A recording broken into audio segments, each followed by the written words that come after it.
Beyond opinions is the glory of God.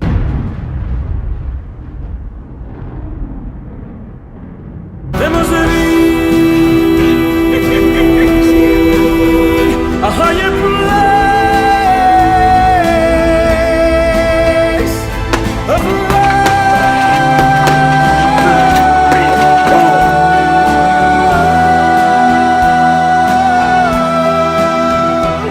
There's no greater love.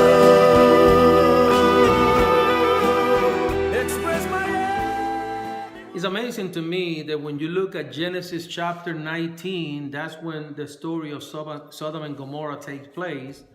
And then when you go to Judges chapter 19, you also have almost a similar story. Here you have a Levite who fell in love with this lady who apparently was from the land of Ephraim, from the tribe of Ephraim. And what the Bible tells us is that this concubine was really unfaithful to this Levite, to the point that the Bible called her a harlot, kind of a prostitute. And 4 months went by after she left, and the Levite really fell in love with this lady. So he goes after her. He goes to get her. And the Bible said that he spoke to her tenderly. He wanted to really bring her back. Her father-in-law was very happy to see him, and they ate and drank together. That was a custom back in those days. People actually enjoy each other's companies. And the father kind of convinced him after 3 days, you stay one more day and stay one more day. He ended up staying there about a week, but then he was ready to go. So he took his concubine and went on home. On his way, he found it very hard to find a place to stay. So along the way, he finds this other man who asked him, where are you going? And he tells him, that he's going back home, blah, blah, blah, but he don't have a place to stay. So this old man gladly told him, come on home, stay with us. And again, they stay, and there they ate together, and they have a great time together. But let me just kind of read what happened later on, and this is the heart of this horrible story. So he's staying now with this old man, okay, and he's getting ready, the next day or so to go back home. In verse 22 of Judges chapter 19 said, while they were celebrating, behold, the men of the city, certain worthless fellows, surrounded the house, pounding the door, and they spoke to the owner of the house, the old man, saying, bring out the man who came into your house, that we may have relationship with him. They wanted to have sex with him. Then the man, the owner of the house, went out to them and said to them, no, my fellows, please do not act so wickedly. Since this man has come into my house, do not commit this act of folly. Here is my virgin daughter and his concubine. Please let me bring them out, that you may ravish them, and do not and do to them whatever you wish, but do not commit such act of folly against this man. He is giving these guys his daughter, his virgin daughter, and the Levite concubine, so they can satisfy their sick sexual desire and not have sex and not rape the Levite. Now, I don't quite understand that. In my book, hey, we fight until the end. I'm not going to give you my wife. I'm not going to give you my daughter. But listen, it's a different time. I don't know how many men were there. I don't know. But it is very difficult to understand how they just give up. He just gave up his virgin daughter and the man's concubine. But that's what they did. Now, all right. So here we go. In verse 25, but the man would not listen to him. So the man seized his concubine and brought her out to them. So they actually took the man concubine. It seemed like they did not take the man's virgin daughter. And they raped her and abused her all night until morning. Then let her go at the approach of dawn. As the day began to dawn, the woman came and fell down at the doorway of the man's house where her master was until full daylight. When her master arose in the morning and opened the door of the house and went out to go on his way, then behold, his concubine was lying at the doorway of the house with the hands on the threshold. He said to her, "Get up and let us go." But there was no answer. Then he placed her on the donkey, and the man arose and went to his home. Verse 29. When he entered his house, he took a knife and laid hold of his concubine and cut her in 12 pieces, limb by limb, and sent her throughout the territory of Israel. All who saw it said, "Nothing like this had ever happened or been seen from the day when the sons of Israel came up from the land of Egypt to this day." And he finished with this: "Consider it, take counsel, and speak up." Horrible, horrible. Now,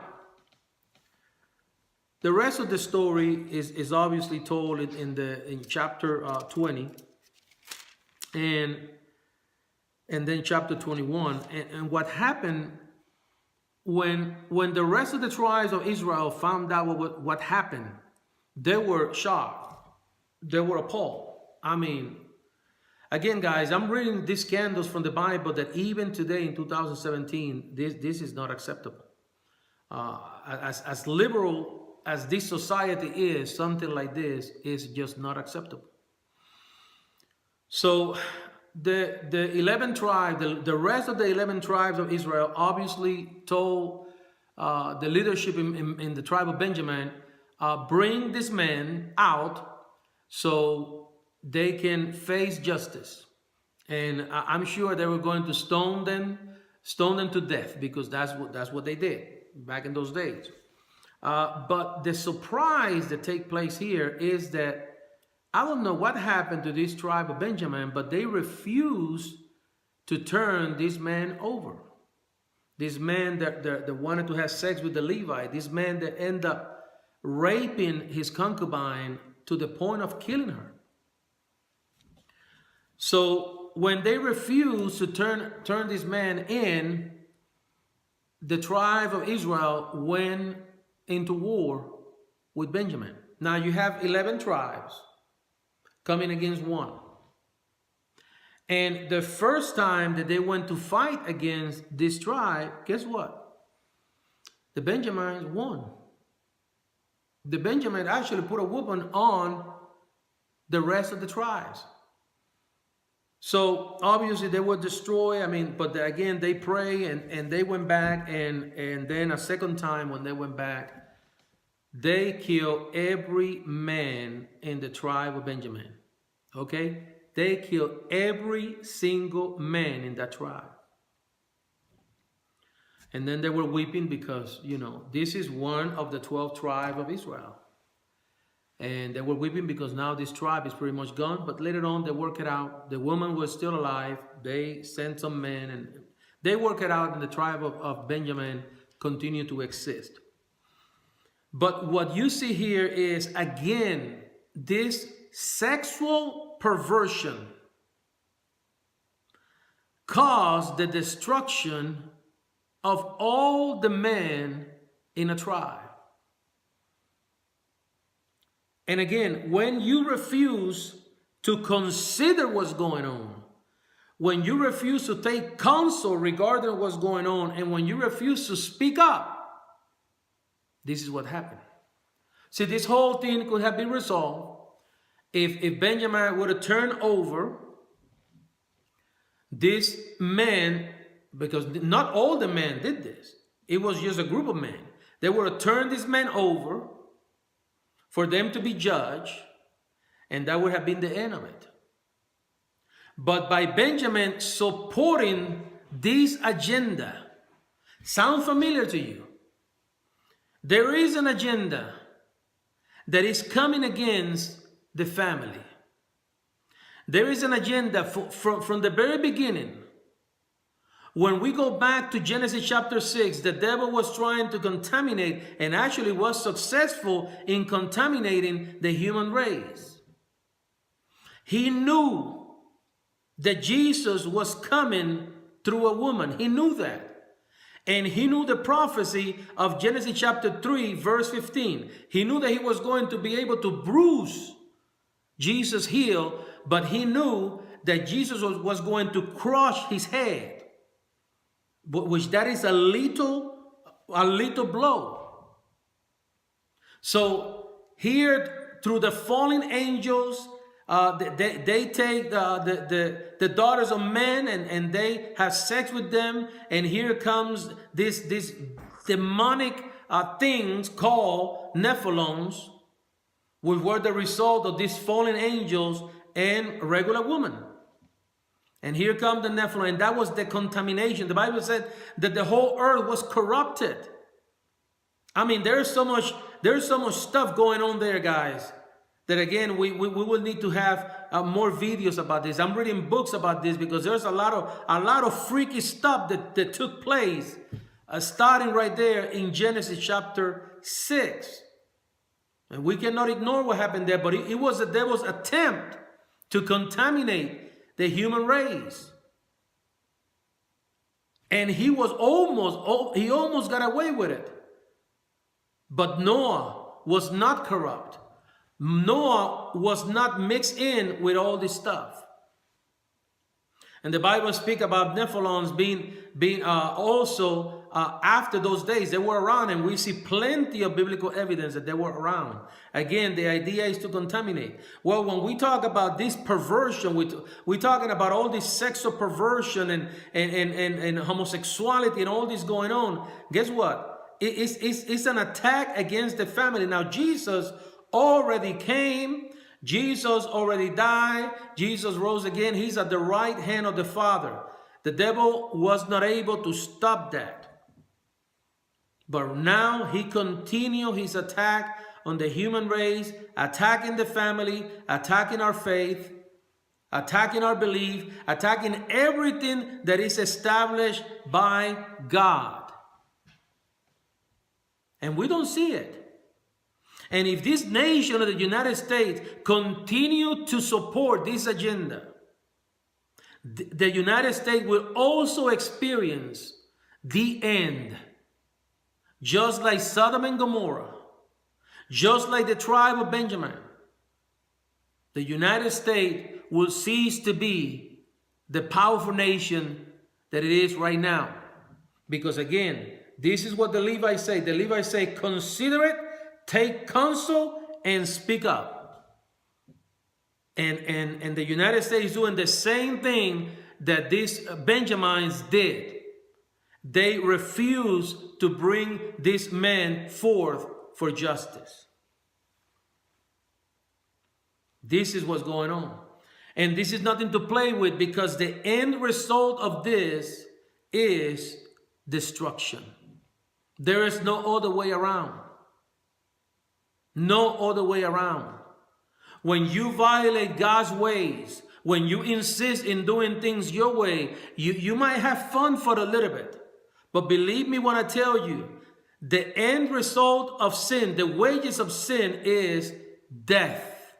The devil comes to kill, to steal, and to destroy. If you support that agenda, the devil will use you and abuse you and then destroy you and spill you out like you are nothing.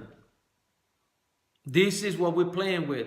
This is what this liberal agenda, this is what this progressive agenda is all about. It's not about their right to get married. No, it's about them contradicting God, rebelling against God. It's about them following an agenda where they're forcing us, the people of God, to approve what they're doing. That's what they want. They want pastors to marry them. They want the church to say, oh, they're just loving one another. Look at our former president, Barack Hussein Obama, and his wife. They supported this lesbian homosexual agenda like no other president in the history of the United States. I mean, they just supported this agenda with a passion. And let me tell you something, guys. It is the destruction. That will be part of the destruction of this country. And as we continue this study, you will see this. Now, again, I'm not against taking the rights of homosexuals to exist, to mistreat them in any way. I'm not about that. But I tell you one thing. I'm not about to sit here and tell you guys that what you're doing is okay. Because it's not. Oh, I know there are other sins. I know there are other things. But you know what, guys? I have never seen a man who is cheating on his wife, going to Washington, or going around the country fighting for his rights to cheat on his wife. I have never seen a robber, those guys that like to steal everything. I have never seen those guys standing with a multitude of people fighting for the rights. But the ones that have an agenda, a demonic, destructive agenda, is this homosexual agenda. Now they have so many genders, guys, I cannot even keep up. And what you see through scripture, now I am speaking about this homosexual agenda, but what we have been looking at through this study, and we're going to continue to look at, is that this destruction is not only coming through this homosexual agenda, through this perversion, straight up fornication, straight up heterosexual fornication, also brings forth a great deal of iniquity. Okay, so look at what we saw with Abraham. Abraham didn't have sex with another man. It wasn't a perverted thing. Abraham had followed his wife counsel to sleep with this Egyptian servant. And what was the result of that? Here it comes, this Muslim faith. And the Muslim faith is coming against the Christian faith. I mean, there's a lot of Christians getting killed even now. But who started that? Father Abraham. So again, all this iniquity, guys, that we see, all this perversion, all this fornication, is not only caused by the homosexuals. It's caused, again, by sex outside of the marriage. I know some folks don't think that it's a big deal. Okay, we see it in the movies all the time. We sing about it all the time. You know, it's so glamorous. Hollywood, the music have a way to. But guys, the consequences are horrendous. And then we see what is going on with our families. You know, we look at some of our families, man, they're screwed up and we don't understand why. While we see other families, they are blessed. Look, because somewhere down the line, they open themselves up for fornication, for sexual perversion. There is no repentance taking place, and a great deal of iniquity is just moving all through the generations. Remember, guys, fornication is a doorway for idolatry, and it is idolatry that brings us down. When you put something or somebody else above God, that is idolatry. And fornication is the number one door to get us there. Think about it.